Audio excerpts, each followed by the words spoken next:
Beautiful. Okay, thank you. And welcome again to the Breakthrough Festival for Life Coach University. Today is a huge celebration.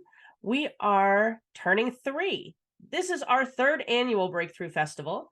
Every year we come to celebrate the annual success and the achievements of Life Coach University. And as you know, if you've followed anything that we've done so far, Life Coach University is on a mission to coach millions more. And it's such an honor to work closely and collaborate with coaches from all over the world. We've been working hard to make life coaching accessible with the Let's Coach sessions and the Pay It Forward talks, which are known as PIF talks. In fact, in 2023, we've already added over 225 talks to the campus library. 225, that's a lot. The talks are offered by certified life coaches, academic educators, and international speakers.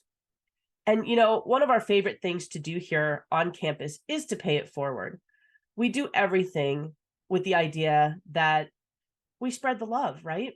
All of our coaches offer talks which go into the public domain for everyone in the world to access for free. So when there's something bothering you, when there's something you just want to think through or listen to, go check it out because I'm sure we have it. If you want to join us on campus, we'd love to have you join our mission. Just come over to campus, lifecoachuniversity.com, and let's get you started on coaching. In fact, this year we have coming our brand new coach certification, and we're super excited about it. As Chris Wheels, one of our great coaches, said, make giving be the thing that fills your cup. That's a great way to segue into today. Today's Breakthrough Festival is on Quotes Change Lives. And I'm known around Life Coach University as the Queen of Quotes. Not sure why, but I think you'll find out today. I just think it's so important for people to pay attention to the words around them and how they resonate with you. And for me, that happens through quotes and sayings and sometimes even parables or proverbs. So words have such a great impact on our lives. We read them, we hear them, we see them, and some of us even feel them. We're influenced by them at every turn. They help us communicate with one another and even with ourselves. From the beginning of time, the words of others help us to learn lessons. They help us check our thinking and even coach ourselves through whatever we may be facing. Timeless quotes and sayings, proverbs and parables, as I said, come to us throughout the ages. They come to us from philosophers and poets and leaders and teachers, friends, role models, and even ourselves.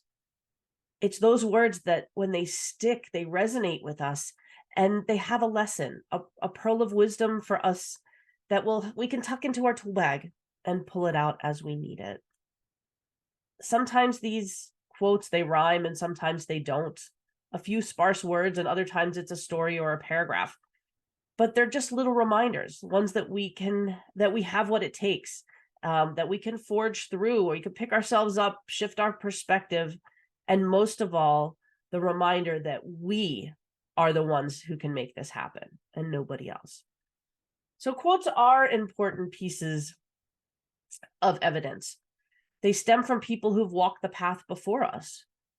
Proof that our thinking might be on the same track, or that we're not alone. They lend us fresh voices and perspectives to our own narratives. Occasionally, as I said, they just affirm what we already know, and they help us shift our brains and reframe our thinking. They help us get unstuck, they improve our mood, and they help us harness the power of positive thinking. They're like having that little mini coach on your shoulder, the little guy that talks in your ear, that provides you reminders or clarification or even inspiration. So in the end, quotes, like other sayings, distill our learning into easy to remember. That's the part I like, right? Easy to remember phrases that speak to us in our own way and they allow you to carry them with you and move you forward. So that's a little bit about why I think quotes are important in our lives. But today I have some amazing coaches here to share their pearls of wisdom with me and with you. And they offer how quotes have helped them to their breakthrough. So I will introduce each one. Let me just find where everybody is. And I ask that you hold any questions that you might have to the end, because we will be doing a Q&A where you get to have the opportunity to interact directly with our coaches.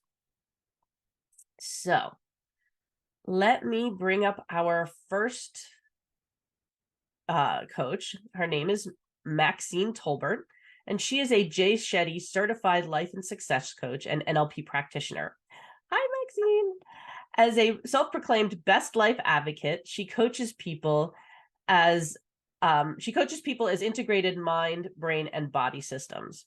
Maxine helps professionals above 40 and above navigate the overwhelm felt in the generational sandwich between older children, self, and aging parents. That's a big one. By reconnecting to their innate selves, they reset their lives to become better decision makers and action takers. So thank you, Maxine, for being here. I'm going to turn off my video, and I see that you're unmuted, and I will pop back on when you're finished. Thank you. Well, hi, everybody. Oh, my goodness, Liz, thank you so much for that wonderful introduction to today and the celebration that we have together. I'm going to jump straight in with my quote, and just to mirror what Liz was saying, I love language. So quotes for me are beautiful nuggets that you can take forward with you, because they are easy to remember, but they have to hit your heart, and you carry them without even thinking about it. So this is mine, and I will then share with you why this is so significant to me. So the quote is by Tao Te Ching, and you may have heard it in different forms, but this is the quote entirely. When the student is ready, the teacher will appear. And when the student is truly ready, the teacher will disappear. So let me fill you in on why that's significant for me, because I want to tell you about the journey that brought me to that quote, to reaffirm what I had learned so that I could take it forward in every single aspect of my life. So let's talk this Act 1, the beginning point. 26 years ago, I came to the United States. And as many people from foreign lands, I'm from the UK, not that foreign, but it's still foreign. USA is the land of opportunity. That is how it's promoted abroad. And it is. It absolutely is. So picture this, 22 years in, I found myself entrenched in high-paying executive career in government contracting. Oh my God. A very, very regulated, very strictly regulated industry, and very male-dominated. And I had a wonderful career through multiple corporate directorships and even a VP, many companies, and most of them DoD. Another layer of complication and regulations, as you can imagine. So I had achieved what a lot of people call the American dream. But here's the big but. I found myself disillusioned. After 22 years, I was bitter and angry, and I was even becoming combative. I had burned out. I had chosen a career, although I was extremely good at it, didn't feed my soul. But I didn't really know that. What I'd really been doing, upon reflection now, is I'd invested all of my goodness into my corporate survival. My career was more important than the relationships around me. I was desperate, and it was time for a change. So I took a very bold step. Some would say it was foolish. Some would say it was bold. Some would say it was downright crazy. I walked away from it all. I quit my corporate job and my corporate life cold turkey. I walked away right at the top. Now, That relief was instant. But that newfound freedom was totally foreign to me. I've been working since the age of 14. So at the grand old age of, I don't want to share with you, but it was up there, 57, 58. I didn't have a job. I had no income. Panic set in. It was also followed with a deep sense of loss and anxiety because unknowingly to me, my career had become a disproportionate part of my personal identity. Now what? So, next thing, my search for inner peace. I was lost in need of that. And I decided to take a break from earning entirely, also very bold. I returned to what historically had made me happy. And you'll see the glee on my face as I share this. I turned back to painting. I turned back to drawing. I decorated the entire house, top to bottom. Cooking, baking, entertaining, neighbors, friends, dancing, working out. I started reading again, reading what I wanted to, not to learn about regulations and stay up to date for the corporate world, but stuff I wanted to read, stuff that filled my heart and my knowledge. I listened to podcasts again. This time I was learning about me, and unintentionally I'd embarked on a journey of self-discovery and development, but I still felt unfulfilled. The arrival of the teacher. My teacher was Jay Shetty in the form of his podcast On Purpose.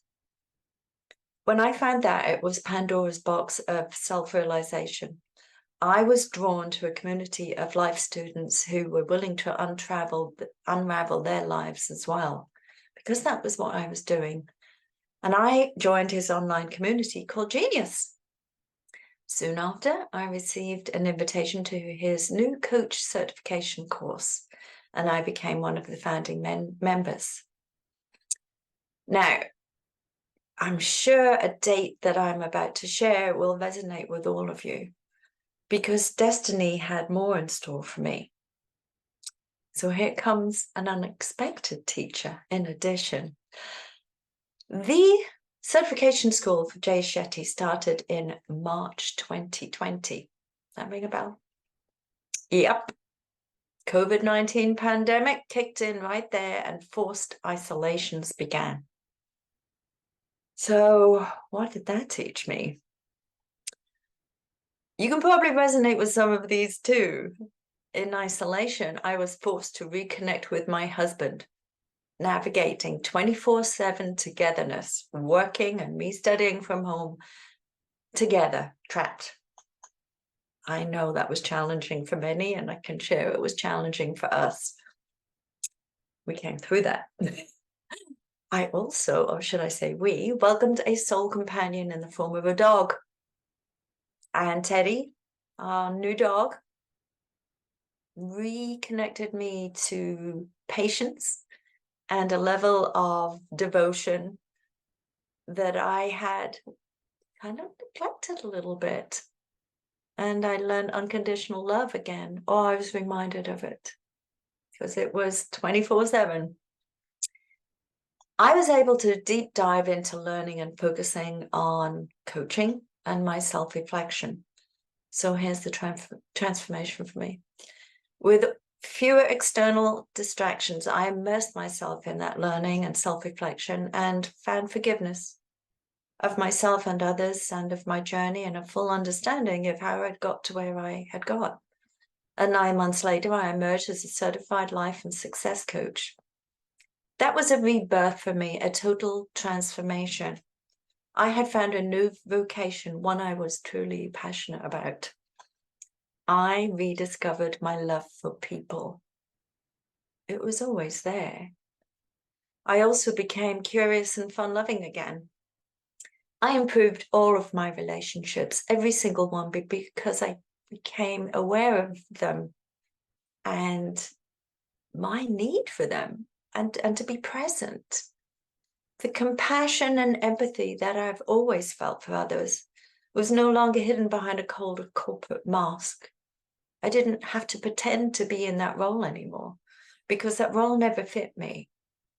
Now I wanted to help people live better and avoid the suffering that I had created for myself prior to that by living that corporate life that just didn't fit. So where's the continuation of this? Well, remember the quote, when the student is truly ready, the teacher will disappear. Well, although Jay Shetty remains very dear in my heart, I no longer follow him as avidly as I did. I moved on to other great teachers and mentors, and I embarked on new learning journeys to enhance my coaching strengths and myself, because by doing that, I've improved who I am and myself and my ability to navigate the world and communicate with it. And each experience has become significantly meaningful to me. So in closing, my journey of transformation truly echoes the wisdom of Tao Te Ching, because when I was ready to learn, truly ready to learn, my teachers, two of them appeared, Jay Shetty and COVID-19 pandemic. And when I was truly ready, they gracefully faded into the background. They're still there, but I've moved on. So I really appreciate you for listening to this, and I want you to embrace your own transformative journey with open arms. What is the quote that resonates with you that you can carry forward in your life? Because that quote resonates with me, and it's a wonderful and permanent reminder to me that every challenge we have is a teacher. It teaches us a lesson that we are meant to learn, and only when we have truly learned that lesson will that teacher fade into the background, disappear, and move on. And then guess what? Another teacher shall appear, because you will be ready to learn again. So thank you for listening to my story. I hope that that quote now resonates more with you. And yeah, I'm thrilled to be here. Thank you. And with that, I'm going to pass it back to you, Liz. I appreciate the time for being here. Thank you, Maxine. That was fantastic. I have to just quickly say that the way that you found Jay's program is exactly the same way I did. So that's kind of exciting that we did that the same way. And before I let you go, I just wanted to share a couple of comments that came through. One of them says, I totally identify with my work title. I feel so trapped now with a mortgage and kids and a partner to support. I want the freedom you talk about, but I also like my job. Maxine, your story is very inspiring. And the other is, Maxine, I've only heard the first part of that quote. I've never heard the last part, when the teacher disappears. Thank you for sharing the last part of the quote. So again, thank you so much for sharing your experience and your story. And yeah, I wholeheartedly agree that quotes do change lives. So thank you. All righty. Let me sorry, I'm new to this whole bit. I thought maybe there we go. All right, I am going to bring Norma Fran up here. She is our next fantastic coach here with Life Coach University. She is a certified life coach and integrative nutrition health coach who specializes in helping women uncomplicate emotional eating through a holistic-based approach that encompasses mind and body so they can end the diet cycle, binge cycle, and find food and body freedom. That is super important. Norma draws from her own experience of losing over 100 pounds in 2018, which vastly improved her health and life. By practicing and redefining her processes, Norma has gained self-confidence that has eluded her most of her life, and strongly believes that every woman deserves to proudly show up in their life no matter what their size. She teaches women the tools they need to normalize food and eating, to cope with life challenges without stuffing their emotions down with food, and to find true self-love. Prior to practicing this work, Norma suffered from obesity, type 2 diabetes, and high blood pressure. She sidelined herself from life out of embarrassment and shame as diet after diet failed. Once she stopped dieting and started to work on her thinking about herself and her life, she was able to finally lose the weight for the last time. Norma's mission is to share this approach to finding peace with food and body with every woman who wants to find true self. Amazing, Norma. And I know that there's so many folks that can resonate with your story. And I greatly appreciate that you're here today. So I am Oh, going to turn it over to you. I wouldn't be anywhere else. This is, as you mentioned in the beginning, 3 years with Life Coach University. I've had the privilege of watching Deanne, our founder, grow this into something so amazing, and I'm just thrilled to be a part of it. So let me just quickly get my screen switched around and I will jump into my quote. So boy, I love quotes, and I was really excited to speak at this Breakthrough Festival because there's nothing better than a good inspirational quote. I mean, we can't get away from them. Go to Instagram and start scrolling, and you'll find a ton of amazing ones. But and there's just so many to choose from. So I started thinking about some of my favorites from people like Maya Angelou and Brene Brown, Zig Ziglar, and so many others. And I really thought it was going to be easy to come up with a quote for this discussion, but turned out it was a whole lot harder than I thought to pick just one to talk about. So hard actually that I didn't actually make a decision until just yesterday. So, and it wasn't a quote from anyone famous. It just turned out to be a quote that I came up with as I was going on my journey. And it was the quote that I think that's had probably the greatest impact on my life and some of the changes that I've made in my life. And it really has become the glue that has helped me achieve more things in my life in my 50s than I once really only dreamed about. So before I share my quote, I'll start with a question. Have you ever had a really big goal, something you desperately wanted to achieve, but every time you started to work towards it, it would just kind of fall by the wayside? Maybe it was those New Year's resolutions that kind of fizzled out by the end of January, or it might have been something that you've always wanted, but you've never really gotten started because it just seems so far away that you were overwhelmed before you took a single action.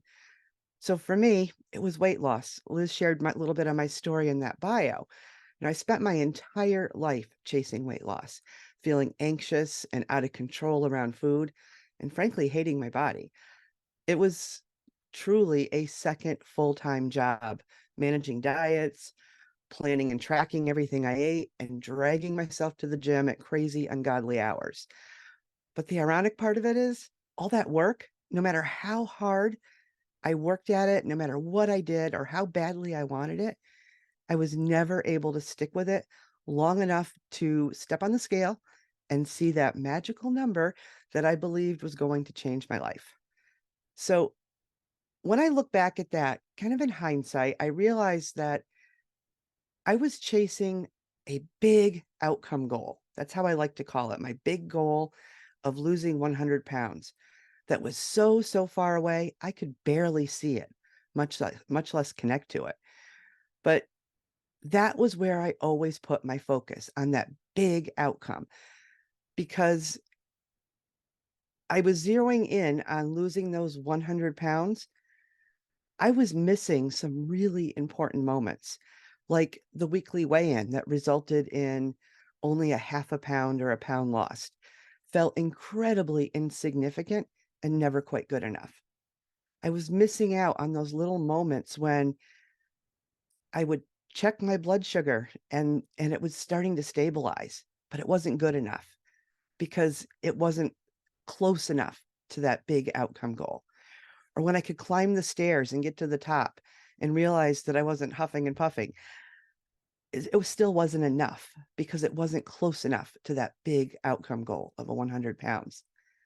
And when I didn't lose any weight in a particular week, or God forbid I gained weight, that goal just got further and further away until eventually I just quit every single time. Now, I think this scenario applies just to it applies to just about any big goal you have in your life. When there's something really big that you want to achieve, we tend to go all in and kind of upend our whole lives, kind of the big life overhaul.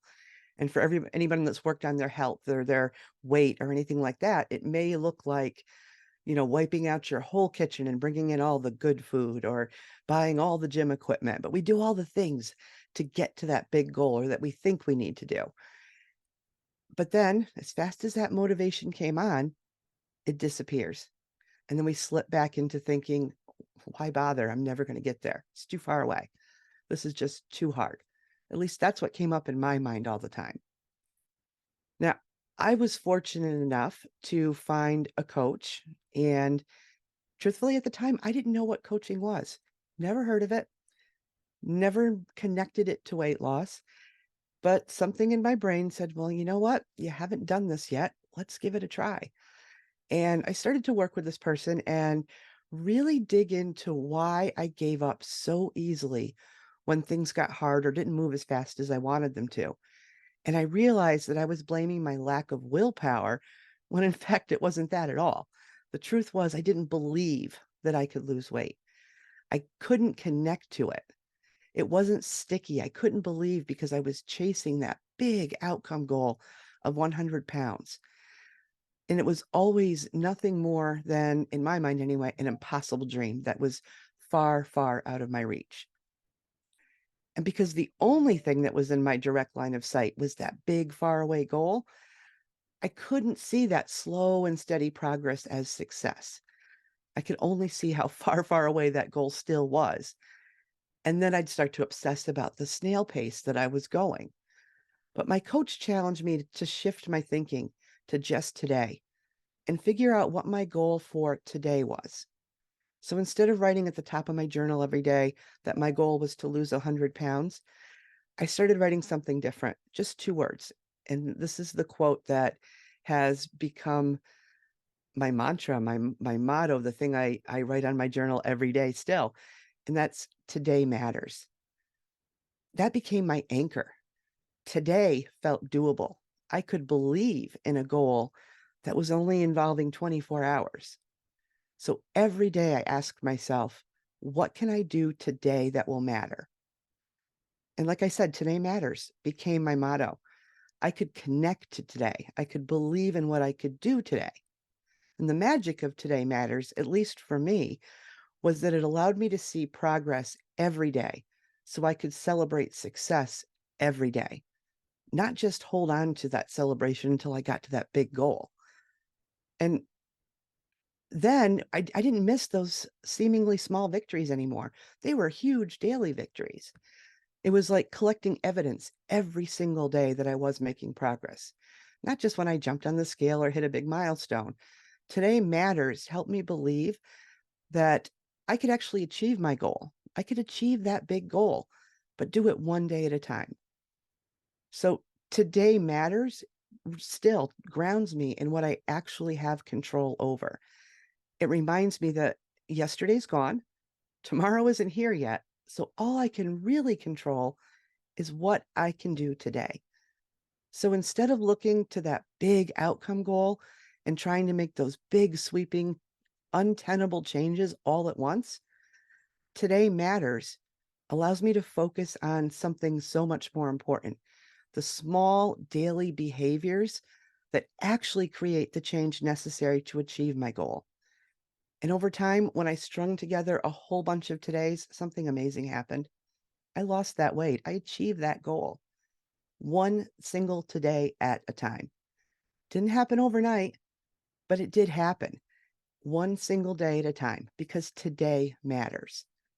Now, today matters started out as an inspirational quote that I made up to help me lose weight. And it's truly become a way of life for me. Like I said, I still write it at the top of my journal every day.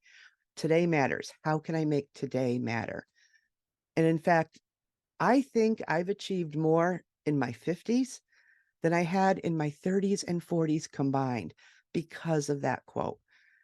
Practicing Today Matters got me, sure, to my weight loss goal, but it also led me to a coaching practice, becoming a certified coach.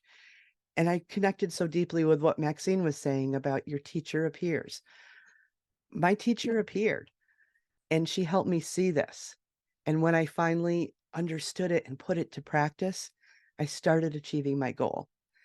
And my teacher started to fade away. It just resonated so deeply. So I'm so grateful that that you shared that with us, Maxine. But because I'm practicing Today Matters every single day, I'm a certified coach. I'm a certified health coach. I started a podcast. I have a thriving community membership, and I'm writing a book. Today Matters one single page at a time for me. Is it taking me a little bit longer? Sure, but it doesn't matter because I know every single day I'm making progress. So the question I have for you is similar to what I opened with, but with a little bit of a challenge. What is that big outcome goal that you've been chasing or waiting for the perfect circumstances to start? Try to get a really clear picture of it in your mind and then just set it aside. You don't have to forget about it. Just set it aside. And then ask yourself, what can I do today that matters? So I hope that resonated and you practice that, just focusing on today. I think you're going to be amazed at how much easier and peaceful it feels to stop chasing that big outcome goal. All right, that's what I have. Oh my gosh, Norma, you are so amazing. Thank you so much. What a fantastic reminder that Yeah, we wish our life away. Like, right? That it's, today absolutely. does matter. And what can we focus on today? Thank you so much. You're very welcome. Before I let you go, I want to share some of the fantastic comments that have come with your conversation. So we have one that says, that's how I feel. My big outcome goal is to save enough money to move out. I feel so desperate. I feel like a failure. Living back home after a divorce, I can't believe my life has turned out this way. We have another that says, I love this. Today matters. It pins down the important reminder that every journey to a desired goal is made up of a series of small steps. Change one day at a time. Thank you. We have another that says, today matters is going to be my new mantra. So that's amazing. I just started crying as you said that out loud. Deep down, I don't feel like what I'm doing matters. Norma, I love your approach. Today matters. Thank you for sharing. And we do have a question, which I'll hold until our Q&A section. So thank you again. And it is a great reminder, pick that big goal, pick that big outcome for your compass. Mm-hmm. And then, I don't know if you sail, but you have to constantly tweak a little bit here and there. And that to me spoke to the today matters, right? You have to constantly be looking at what's right here in front of you. Exactly. Even though you already know where you're going. Yep. So, thank you very much. I appreciate You're it. very welcome. See you again in the Q&A. All right.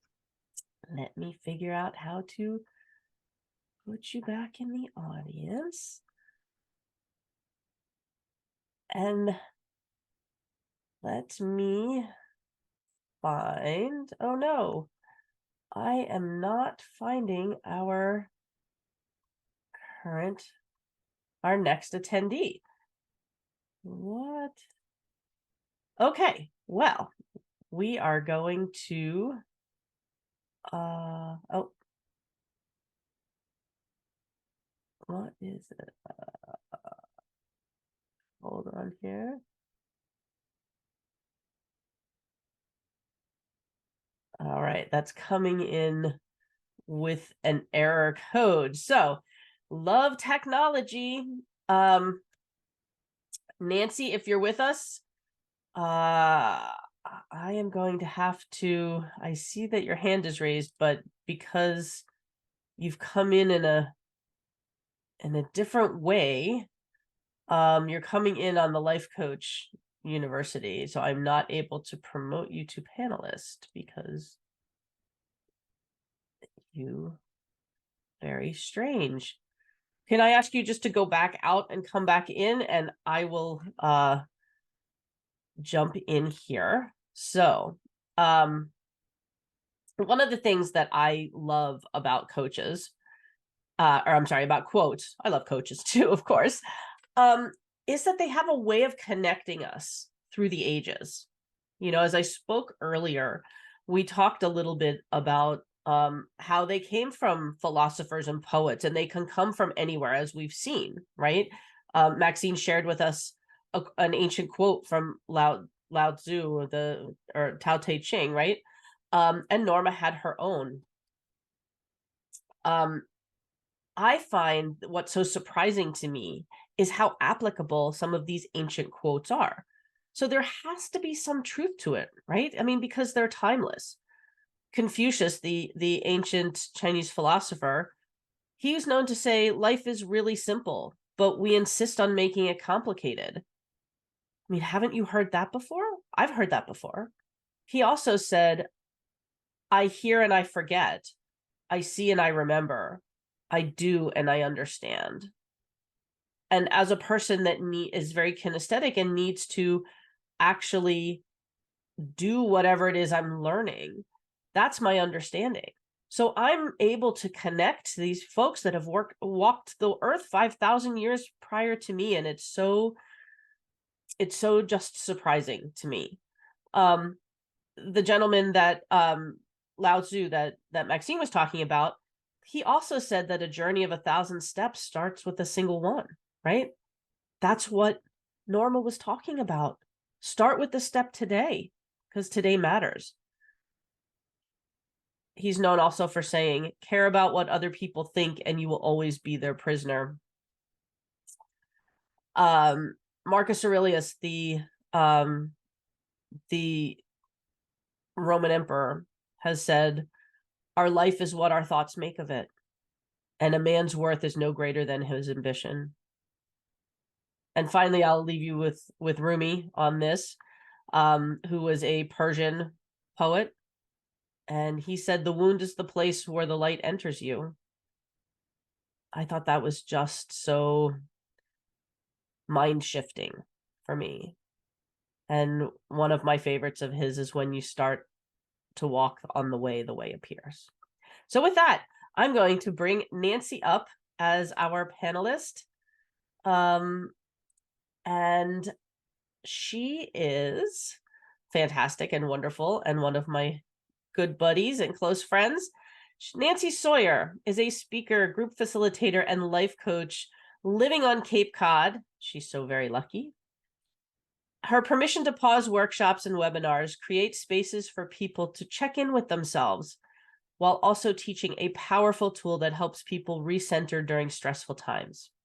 This is very true. I joined her pause challenge. I highly recommend it. 15 minutes a day for a week, and it really did make a difference. Nancy is a mom of 2 teens and a member of the 50 States Half Marathon Club. You go, girl. I don't run unless somebody's chasing me.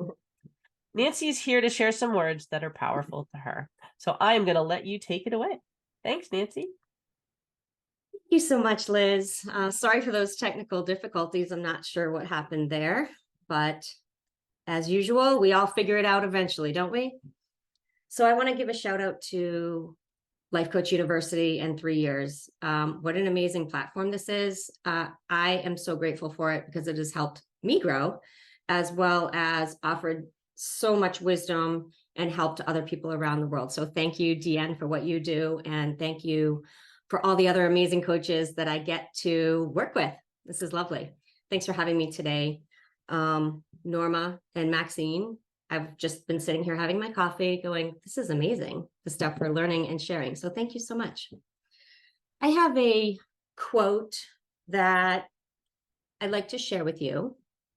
I'm going to start by sharing the quote, and then I'm going to tell a story. And I just want to give you a little heads up. The story is a little heavy.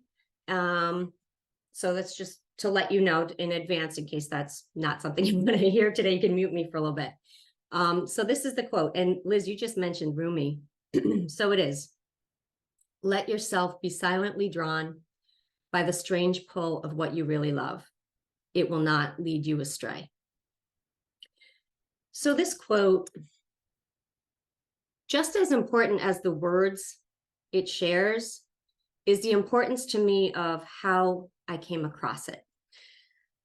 I'd like to share that story with you. Again, it's sad and tragic, but it's an important story, and it does relate to the quote. So I had never heard of Rumi before March of 2018.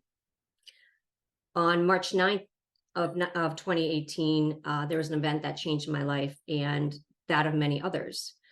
In Yountville, California, there was a murder-suicide shooting at the Pathway Home. The Pathway Home was a residential program for veterans with PTSD, specifically for veterans of the Iraq and Afghanistan wars post 9/11. One of the veterans being treated there had been dismissed from the program for certain behaviors. And 2 weeks later, he snuck into the building during a staff going away party, and he took everyone hostage. He let everyone go except for 3 people. And he proceeded to kill those 3 people and then himself. The 3 people were the people who ran the program, the staff psychologist, the clinical director, and the executive director. The executive director was Christine Lober, and she was one of my best friends from growing up. So of course, when I heard this news, I was sad. I was shocked. I was horrified by the violence of it. It just made no sense. She was an incredible person, a bright light. Everyone loved her. She was full of life, vitality, full of smiles. Lober, as we called her, she had moved out to California 5 years before to take a new job. She had pivoted careers. She had been in the sports industry, and then she decided she wanted to help people. So she became a social worker and ended up taking a job in California, and that's what brought her to that position. And when she had moved out to California 5 years prior, the girls and I had gotten together. The girls and I had planned to get together for a lunch to send her off. There were 4 of us who were like peas in a pod all through junior high and high school. We did everything together. But that morning, when we were all getting together for lunch, I had decided that I was too busy. I had some big things going on with work. I had 2 young kids at home. I had a house. I was married. And I decided I was too busy to go to that lunch. So the last time when we all saw her before she moved away, I didn't see her. And now I realized I'd never have the chance to have lunch with her again. This realization was life-changing for me. For years, I had been too busy to stay connected with my friends, too busy to do things with my family, to have downtime with my kids, to really enjoy life. Why was I doing this? Why was I putting work first? Why was I putting stress first? Why was I chasing money and achievements and more things instead of pursuing life? What was it all about anyway? On Christine's refrigerator in California was this quote written in her writing. This is her writing by Rumi. Let yourself be silently drawn by the strange pull of what you really love. It will not lead you astray. This quote and her writing became very comforting to me during a time when I was grieving significantly. And again, she had pivoted her career to follow that pull of what she really loved. She wanted to help people. And she, even though her life was cut short, she helped many people during that time. So I ask you, do you let yourself be pulled by what you're drawn to? I decided that I had to do that for myself. In 2020, just as Norma and Liz, and Maxine, I discovered the Jay Shetty Certification School, and I hopped into becoming a life coach, and I got certified as a coach, and I've always wanted to help people. And now I get to do that, which is wonderful. You know, this quote has really changed my outlook on life. I think the old me was more like my parents. You should pursue a career that is financially stable and respectable and all these things. Not saying that I can't have that in this career. But I think I was raised in a way that there's certain choices that you have when you grow up, rather than having many, many choices. My daughter, who's 18 years old, is pursuing a career as a ballet dancer. My son, who's 16, has a passion for building custom electric bikes and dirt bikes. I think the old me might not have been as supportive of these things as I am now. But I'm not going to do that anymore to myself or to anyone else. I won't do it to my kids. I won't do it to my friends. I won't do it to my family. You know, what is the purpose of this life? What is it if not to enjoy it and to pursue what we're drawn to live our true purpose? I became a coach so that I could help others navigate through life's challenges, just as I have been doing myself. I help people to slow down, to check in with themselves and encourage them. What is that pull you feel inside? What do you feel drawn to? Are you honoring that? My purpose is to share my experiences and what I've learned from them, and to help people to listen to that inner voice, to make choices that honor who they are at their core. What is your soul saying? Sometimes it's not just saying, sometimes our soul is screaming. Go this way, go this way, go this way. Are we listening to that? So I ask you, what is the purpose?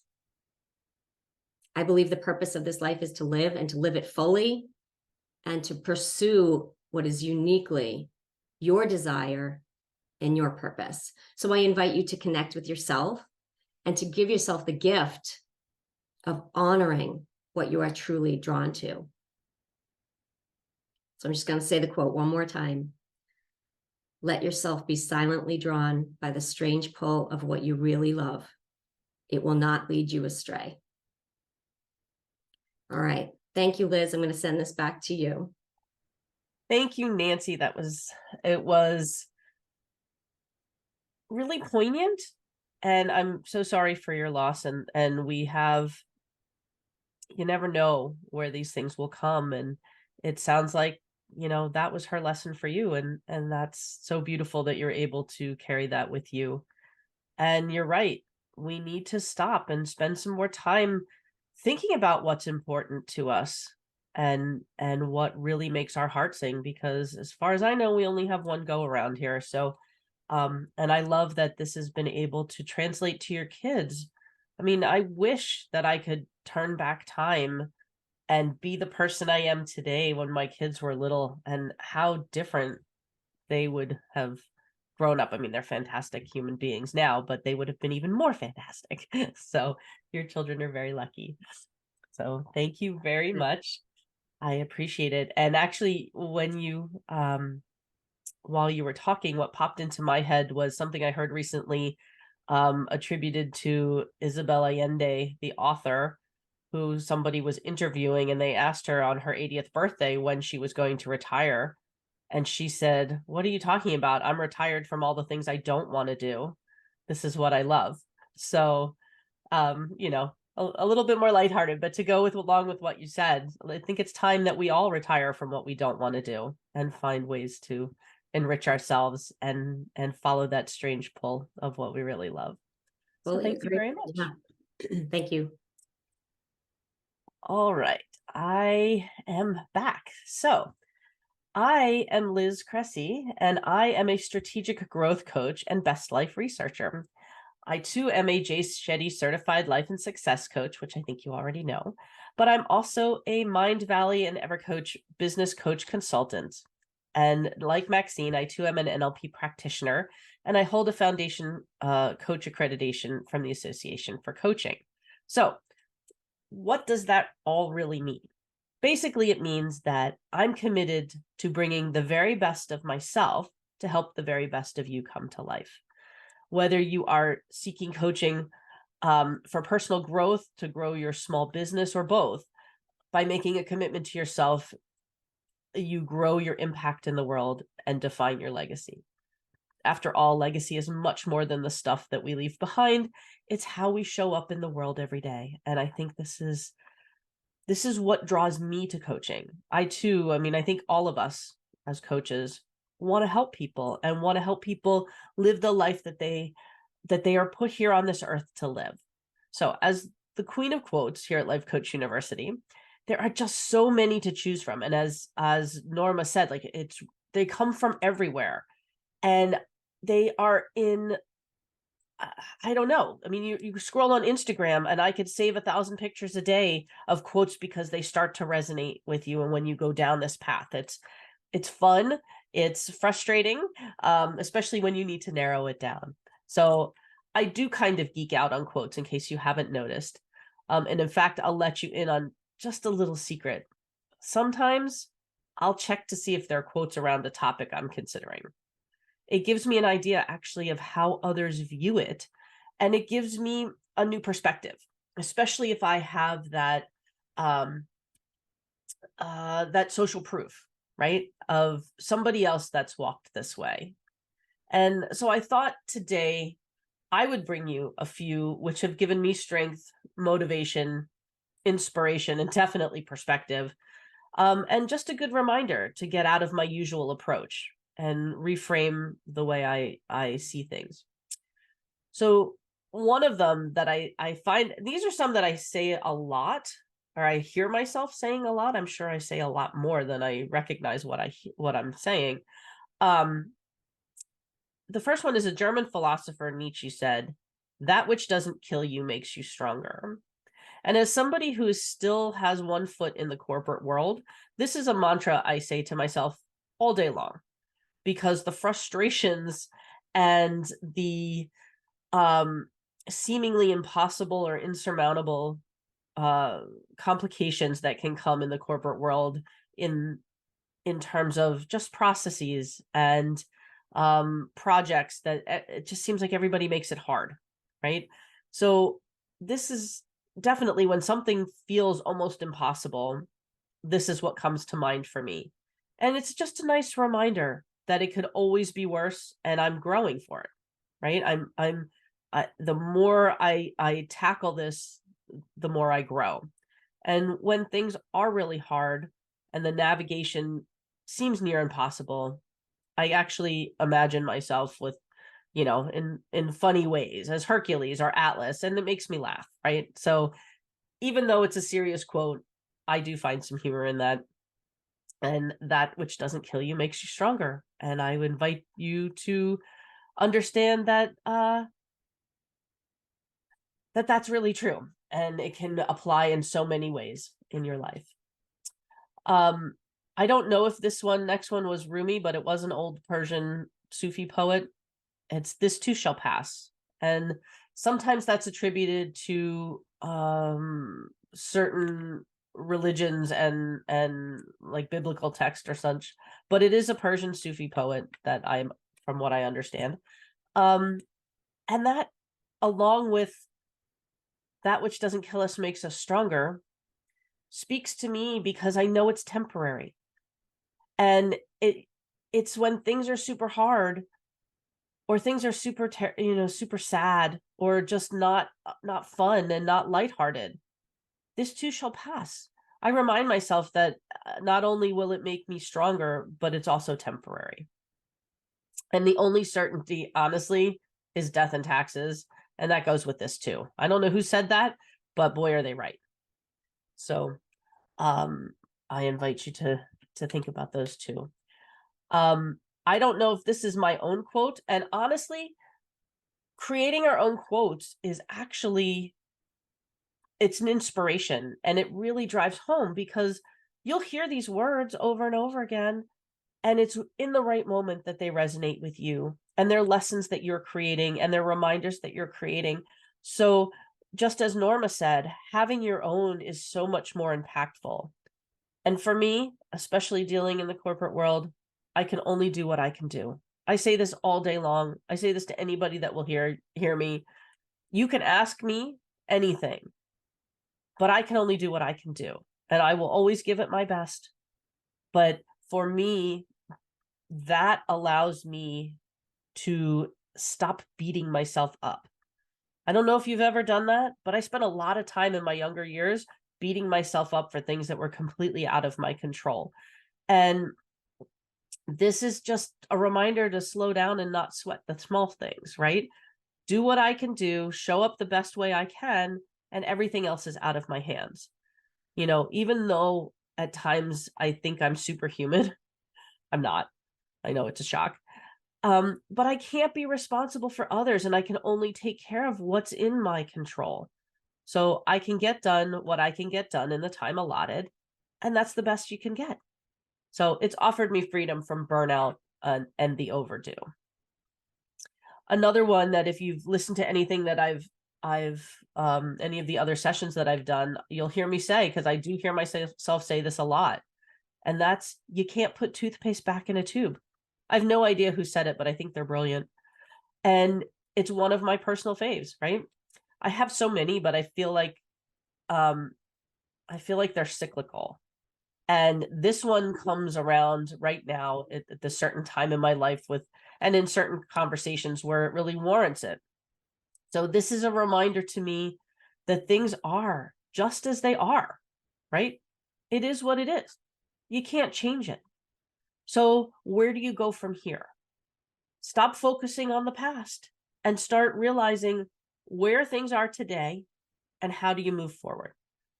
Something happens, you can do your best to clean it up and move on from there.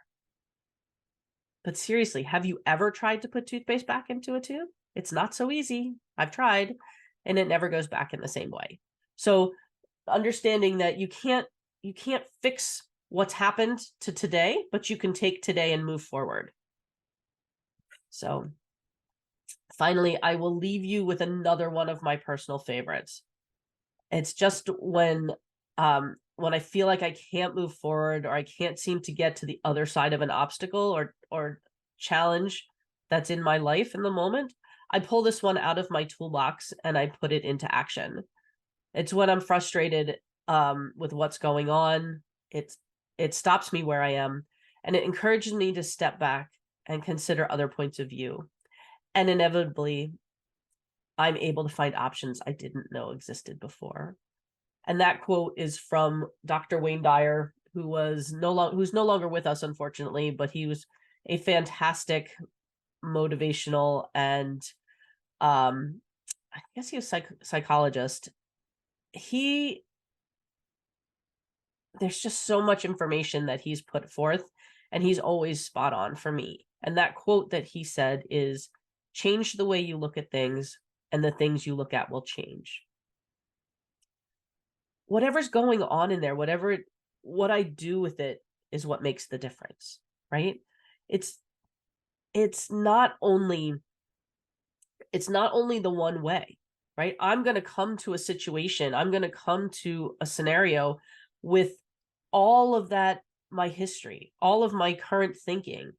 And when I'm up against that wall and I'm struggling with it, this quote reminds me to stop and to look around and see what other perspective I might be able to consider it from, to see, how else can I look at this? Where's the gift and opportunity? Where is the ability to move forward in it? Change the way you look at things, and the things you look at will change. It actually really sums up coaching for me, what coaching is, because no matter what happens or where we are in our lives, if we stop and take the time to change our perspective, that thing that we're looking at will change. You should try it, right? This is actually what coaches do for their clients. We help shift the perspective so you can stop doing the same thing over and over again, expecting a different result, which is Einstein's definition of insanity, by the way, right? How often have it's like watching a fly on a window in the winter. They constantly are butting up against the window. The door might be 3 feet over, but they're convinced that they can get through this doing the same thing. they don't stop and change the way they look at it, right? Coaches help move you forward in the direction that you wish to go so that you can attain the outcome that you desire. And that's what this quote speaks to me about, because changing the way we look at things, it's not so easy to do alone, right?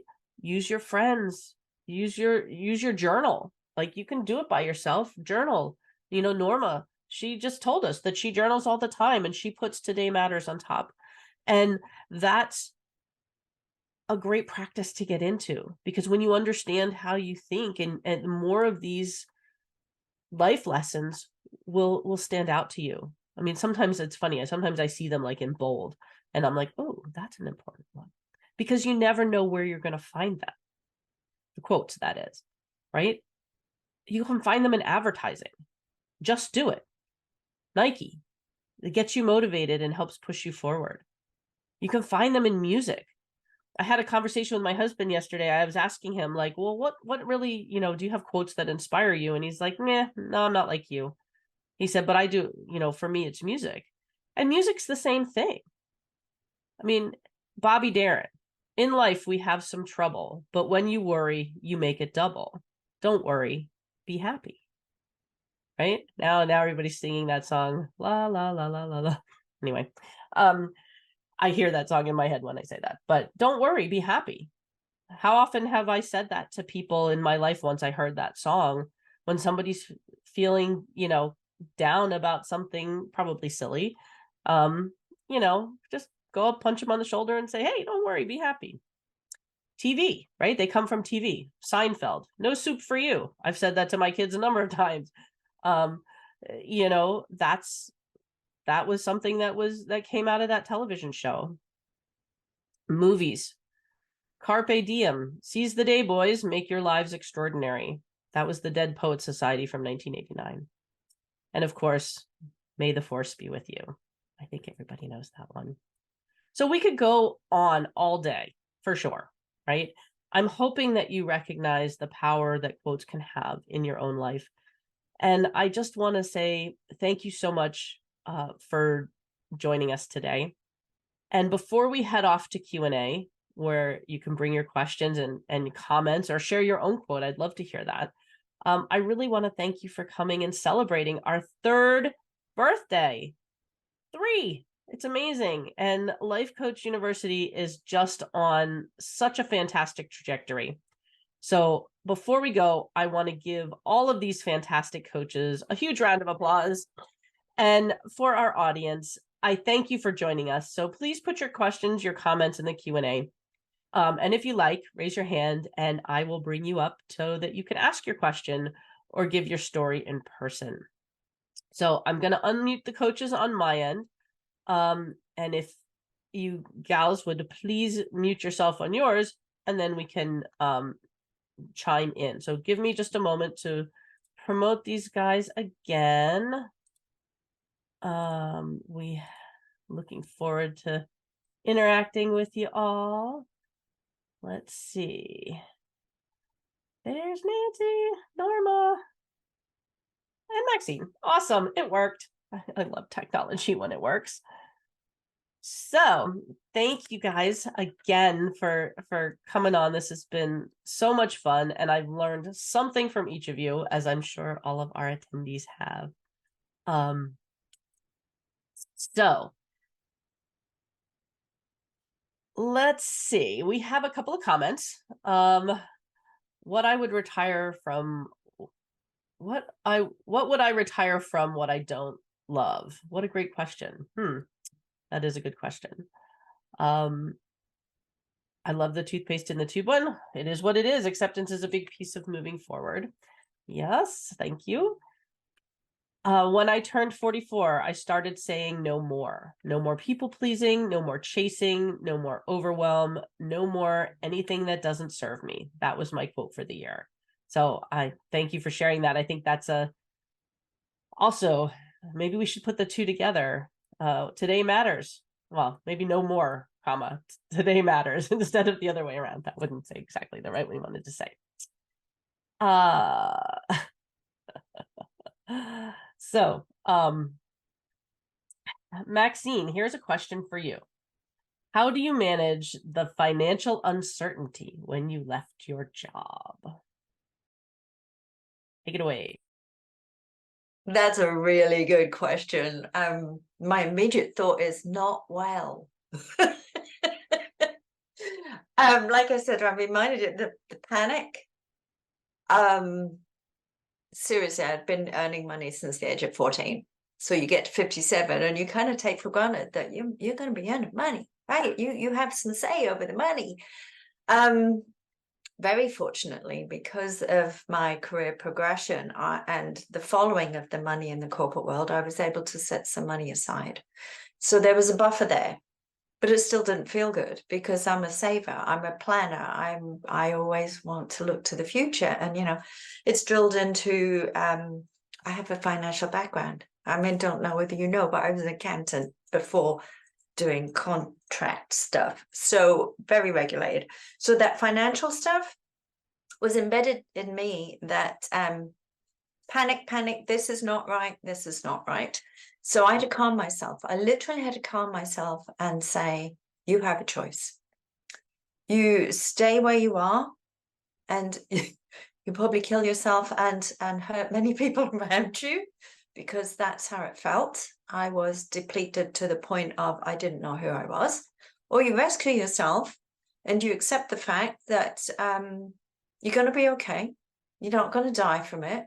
You have some things that you can do. And if I need to work at Burger King or through a drive-thru or go and work at Publix as a checkout girl, I'd do it, because I personally was more important, and my health and my well-being and what I contributed to my relationships was more important.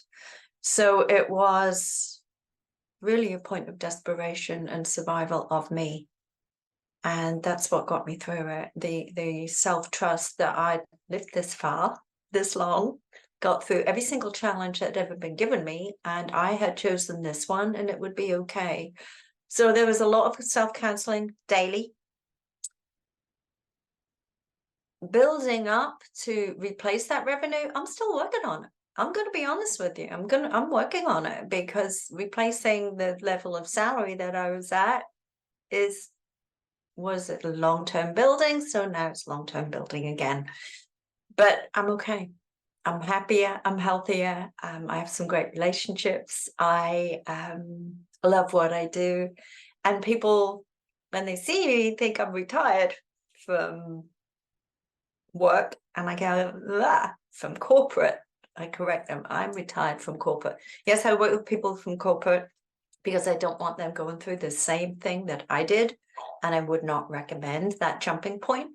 I would not recommend that you literally go cold turkey and walk away from your corporate career.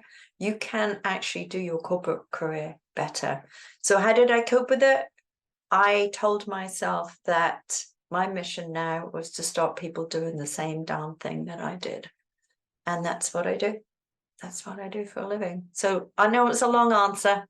And like I said, financially, I'm still working on it, and that's okay. I'm fine with that. I hope that helps. Thank you, Maxine. It does. And yeah, you're not retired. You're just retired from the things you don't want to do. So,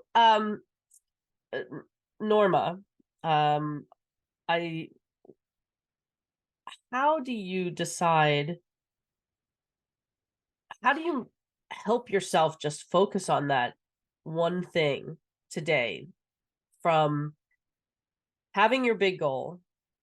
When you come down to chunk it down, is it, talk to us a little bit about kind of what's the thinking behind the thinking? Like, what is it that you do you have those steps pre-made? Are you just asking yourself, what can I do today? And then something pops into your head, or do you kind of know what those steps might be? I don't know. Give us a little bit more about that. I think it's a little bit of a combination of what you just described. So when I have like when I was working on that weight loss goal, I knew I'd reached a point in that journey where I had what I call non-negotiables, things that I just do every day, no matter what. Things like drinking water and going to bed at a reasonable hour and, those types of things. So I didn't feel like I had to write those down every day because I'd already kind of grounded them as my non-negotiables. Where it gets a little intangible, I guess, and it was a skill that I had to develop and really practice it, was kind of like looking inside each day and really connecting with what I was capable of that day. What I mean by that is like, what did I have the room for? What was, I mean, right down to looking at like, did I have a really challenging meeting at work that afternoon? Because I too have that one foot in the corporate world still. And was that meeting going to really trigger some things in me, like judgment, things that I feared? And when I looked at like what was going on around my world in that day, then I could decide how I wanted to show up. And that was the kind of the planning that went into what could I do today that matters. So it was a combination of both. Like I knew the tactical things that I wanted to do, but I also had to really consider the emotional, the things that were actually, for most people, I think, are the things that really get in the way of achieving your goals, and just being willing to do some hard stuff, but also just like, let them be there and not try to push it away. Oh, you're muted, Liz. Yep, that's Oh, there you great. go. Thank you so much. Before I move on to Nancy, I had another question here Sure. for you, Norma. What do you do when other people tell you that what you are doing doesn't matter, especially when it's family? Yeah, this is a good one. So I mentioned when in my talk that I'm writing a book, and it's something I've always wanted to do since I was a little kid, but I've always told myself, you're not a writer, you don't know how to write. And I had to do a lot of work to get to the point where I was brave enough to now, instead of picking up the pen, opening the computer. Um, but I think what it came to for me, and what it does with just about anything I do now, I have to decide that it matters for me. And that's all that matters. I have maybe friends or family that say, will make comments about, oh, it's going to take forever to write that book. And how are you doing that when you're working and you're doing the coaching? It matters to me. So I'm going to make it work. I don't want this to sound bad, but I truly had to get in the mindset of, I don't care. I don't care what the noise is that's coming from other places or other people. It matters to me. So I'm going to do it. And it didn't happen overnight. It certainly took a while to really get comfortable with that, because I think I'm the grand chief leader of the People Pleaser Club. And it took a long time to realize that I could put me first. I could do what matters to me, and it will make me a better person for other people. So it's been a journey, but it's work that I think every human on this planet can get value from when they start looking at what they want and what matters to them. They can then show up better in the world for everyone else. Great, thank you very much. And yes, very, very important. And I love your perspective. So Nancy, you said the S word. You said should, and it brings to mind Tony Robbins saying of stop shoulding all over yourself. So I wanted to ask you, how do you get started doing that? How do you get started stopping the should and moving over towards following your heart? Great question. Yeah, we do that all the time. I still do it. It's a practice, just like everything, just like yoga and meditation. When we start, what we have to do is slow down and start paying attention to our inner voice. What are we saying to ourselves? And sometimes I even have, with some of my clients, I say, take a day, take a little notebook with you and write down all those things that you say to yourself. Write them down.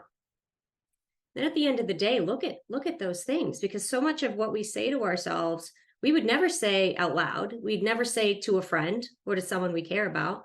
That inner talk is very damaging, can be very damaging. And we can't change it until we're aware of it. So we need to become aware of it, and then we need to call it out. And then we need to figure out something else we're going to say instead. Something that is beneficial, something that is helpful, that will help us to thrive, instead of saying, you should do this or I should do that. It's what is really important to me.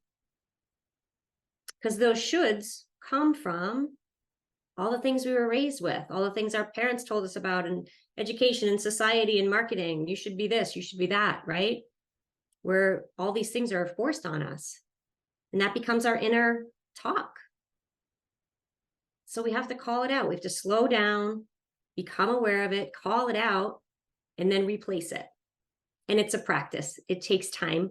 It takes a lot of time to make significant change in your life. These things don't happen overnight.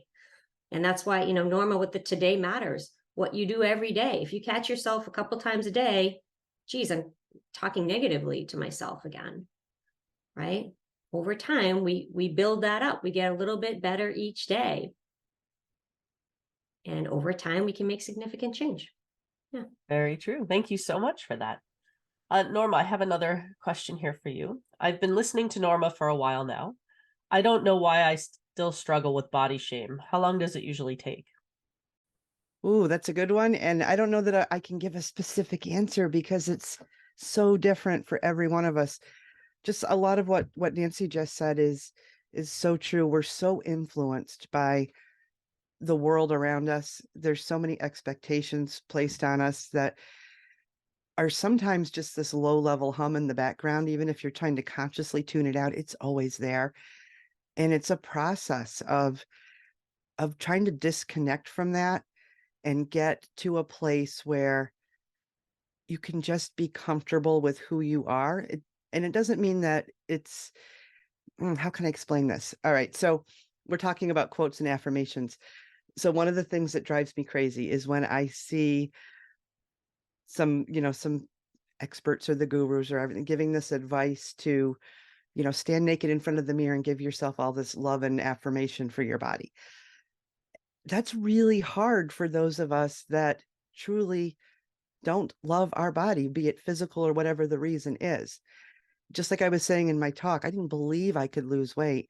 When I was trying to do those affirmations in front of the mirror, I didn't believe that I loved my body.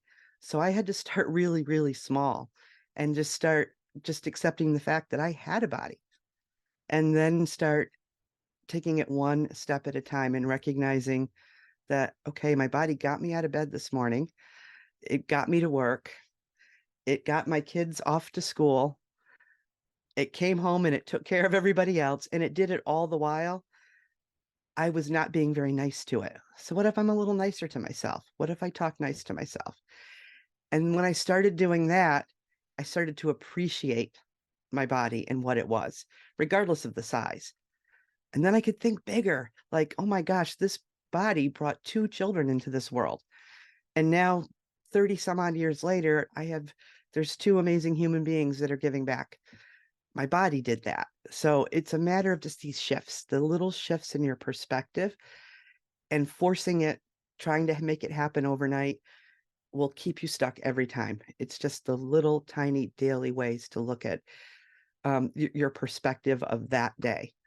And I can't resonate enough with what Nancy said. It's the self-talk. It's how you're talking to yourself that makes all the difference.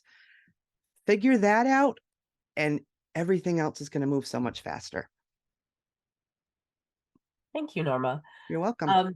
So we do have a comment here. It says, I want to thank you all. You're so real. It helps me to know that even when you're all certified, that there are still challenges that you have to go through. So Maxine, I'd like to ask if you want to respond to that. Challenges are everywhere. It's called life. I mean, once we accept that, I think life gets easier. Challenges are subjective. what one person believes is a challenge, another person probably wouldn't even sniff at because they've had an experience. So I would say if you feel that something is a challenge, reach out, because people have been there before you. People have conquered things. There's so many examples out there in life and with and around with people that you know, but also out there on social media, different places.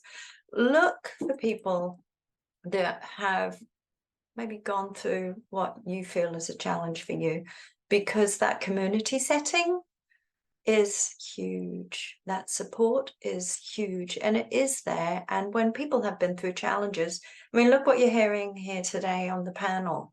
We've all had challenges. We're continuing to have challenges. So reach out. You're not alone in that stuff. And yeah, we are real. Life is real. Life is messy. It's not black or white. It's a lovely dirty gray. And a very good friend of mine used to say, I'll share this with you because this may have been a quote I should have shared. I'm always in the doo-doo. It's just the depth that varies. Life is like that. There's always something, right? There's always something. So yeah, we're certified coaches. Yes, we have a little bit what we like to think is our act together. But I'm also going to tell you, as coaches here, I have two coaches that I go to regularly. I have a business coach and I have a personal coach because I need that help. I need that perspective, as Liz, going back to her, I need that external shift of perspective to see sometimes what I cannot see in front of me, because when you're in the forest it's hard to see the trees. So yes, we're real. Coaches are real. We will not have the answers. Actually, it's not our answers ever to give you as a coach.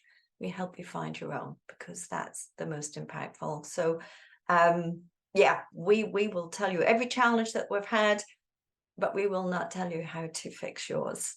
So I don't know whether that's helpful, but we're real. Life's real. Yeah. Absolutely. Thank you, Maxine. Nancy, did you have anything that you wanted to add about the challenges? Yeah, I mean, everything that Maxine said. I often say to people, just because I'm a coach doesn't mean I have the answers. It means I have a lot of questions. And it's all about getting curious about your life, about what's happening. When there's a challenge, get curious. What is this teaching me? What am I learning from this? In every challenge, we come out of it with more wisdom, more knowledge, and more wherewithal to continue in life. And I often remind clients when they're facing challenges, I say, I want you to think back to all the things you've been through in your life. Think back to the challenges you've been through and you've landed on your feet, and how did you grow from that? This is another one of those. We always come out of it. So focus on what you can learn from it and get curious about that. And changing that perspective can be very helpful. Terrific. Thank you, Nancy. And yes, I 100% agree with you. Norma, did you want to chime in here on this? Yeah, I'm not even sure where exactly I want to go, but just quickly, first of all, what Maxine said, I have two coaches too. I actually have I guess I would call them an emotional eating coach. I'm an emotional eating coach. I still have my own stuff. Is it way different than what it was years ago? Absolutely. But I still want to continue to improve that, because it only makes me a better coach and it helps me move through my life with more ease. So I just believe so deeply in the power of coaching. And then I also have, I like to call her my inner critic coach, but she's my personal coach and really just has done amazing things in terms of helping me get past the shoulds that Nancy talked about and the absolutes. Oh my gosh, I was such an all or nothing person. It's either black or it's white, and there is no other way. And boy, what I've learned, and I've talked about it in some of my own work now, is there's so much gray space that we can be living in. And when you're in the gray space, you have options. There are no options when you're living in those absolutes. And that's just been life-changing for me. And I attribute that to the great coaching I've had the privilege to be involved in. Thank you, Norma. And yes, I wholeheartedly agree with you. we have a comment here that says, I do feel very busy. I think I busy myself to get away from myself. And I would say that I too do that, and that I'm an absolute person for me. I'm not an absolute person for anybody else. Like, I see the gray for them, and then somehow I hold myself to some baloney standard that that is just so much harsher for me. And I too have coaches, right? I have a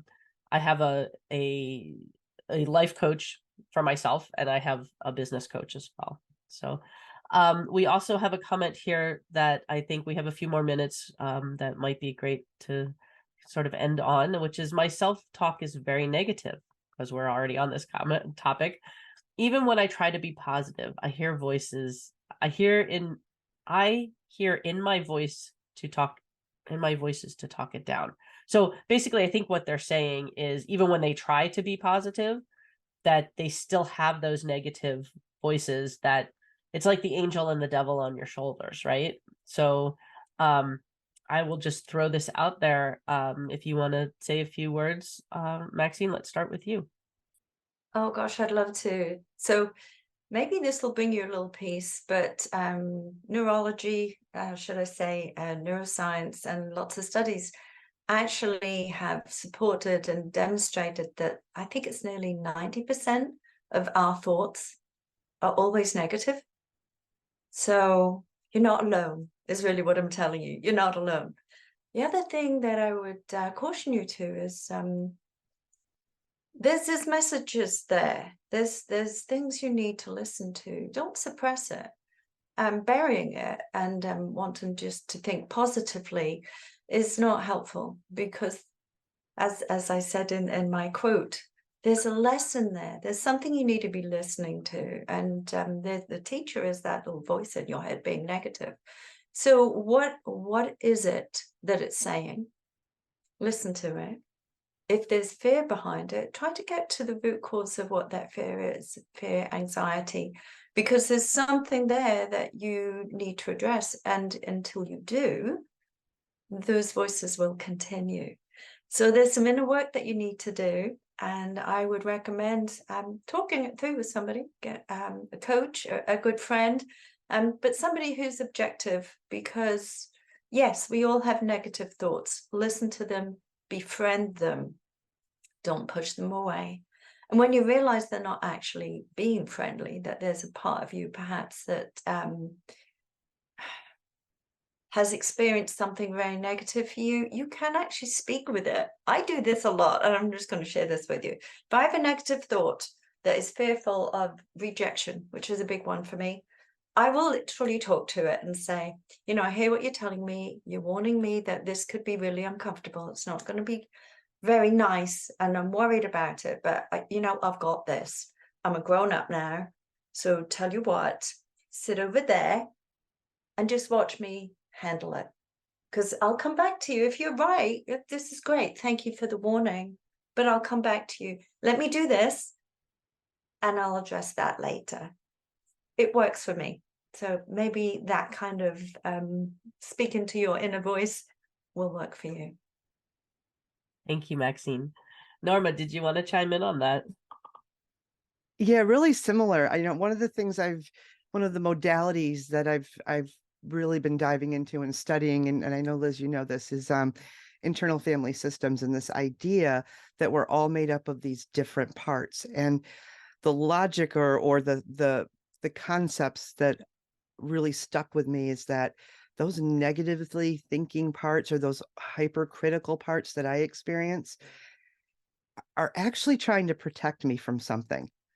And when I realized that, just like Maxine was describing, I could almost have a conversation with that part of me. Like, really, that might have been true when you were a kid. It might have been a little chaotic the way you were living, and you didn't have control, but I got this now. I got you. Just watch how I do this, and I think you're going to be okay. And it does work so well for me, and it just makes so much sense in my mind. So that would be my recommendation, to follow what makes sense, what really resonates with you. And similarly, I guess this would go in the bucket of like toxic positivity. Try to let go of that thought that you have to be positive all the time. We're human. That's the human experience. We're going to have negative, we're going to have positive, and sometimes the negative is going to be really super loud, and other times it's going to quiet down. But try to find out what it is that you're fearful of, or what that part of you is trying to protect you from, and have a conversation. I think it's just worked so well for me. So I would strongly encourage you to try that. Thank you, Norma. And Nancy, to wrap it up, did you want to chime in on this, and then we'll close out? Absolutely. All great advice so far.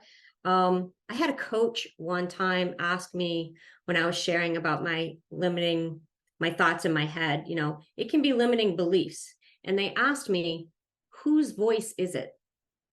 Whose voice are you hearing? Is it your mother? Is it your father? Is it a teacher? What is that voice? So I just want to make it clear, we don't have to believe everything we think. And it's okay to question it.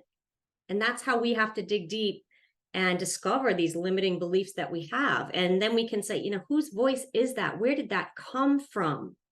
Is this actually true? We can question those thoughts. And once we make that a practice, it feels really awkward at first and confusing. But once we make that a practice, we can start to understand that all this stuff, much of it was implanted right here, right? And it's not actually true. So it's okay to question those thoughts. And back to the parts, right? What part of me is saying this? What happened at that time? There is a lot of deep work that can be done. And it does take time. But it's okay to question those thoughts in your head. Please do. Thanks, Nancy. So before I wrap up, I'm just going to read a couple of comments that are here. I started to call out the noise from other people as dream stealers. Most dream stealers are very subtle, like, it will take so long, or are you sure you really want to do that? These comments used to bring doubt and worry to me, but now when I call them as dream stealers, I can choose to hold on to my dreams and keep going, which I think that's amazing. This was good. Thank you. I have to go back to work. This was the best use of my lunch break. So all your stories are so powerful. And then I'll end with this comment. My kid tried to put some toothpaste back into the tube and made a real mess. My wife was so upset with the mess. Makes me laugh now thinking about it. So on the toothpaste note, I just want to thank you all for being here to celebrate Life Coach University's third birthday and our 2023 Breakthrough Festival, How Quotes Change Lives. I hope you had fun, maybe picked up a new tool for your own toolbox. I'd love to hear more about your quotes and experiences. Feel free to email us at hello@Life Coach University. And also make sure to head over to lifecoachuniversity.com and check out our offerings. We have our signature PIF talks, the Pay It Forward talks, which are the coach-led webinars on various topics. And we have our Let's Coach 2023. I encourage you, if you're struggling, certainly, we talked a bit about negative thoughts and we talked a bit about some specifics for folks. If you're struggling with that, we offer our Let's Coach 2023 during the week, and there's various coaches at different times. We're there for you. Bring your topic. It doesn't have to be what we're talking about, or you can just come and join the conversation. So check that out. That's our gift to you, our coaching for you during the week. And also, super exciting, in 2024, we're coming out with our Life Coach certification. So head on over to Life Coach University and check that out, whether you want to be just learn about coaching for yourself or you want to become certified. We're super excited to be offering that. So thank you, Nancy. Thank you, Norma. And thank you, Maxine. 3 of my faves over at Life Coach University and just in the world. I really appreciate you being here and bringing your experiences. So thank you so much. Have a great day, everybody.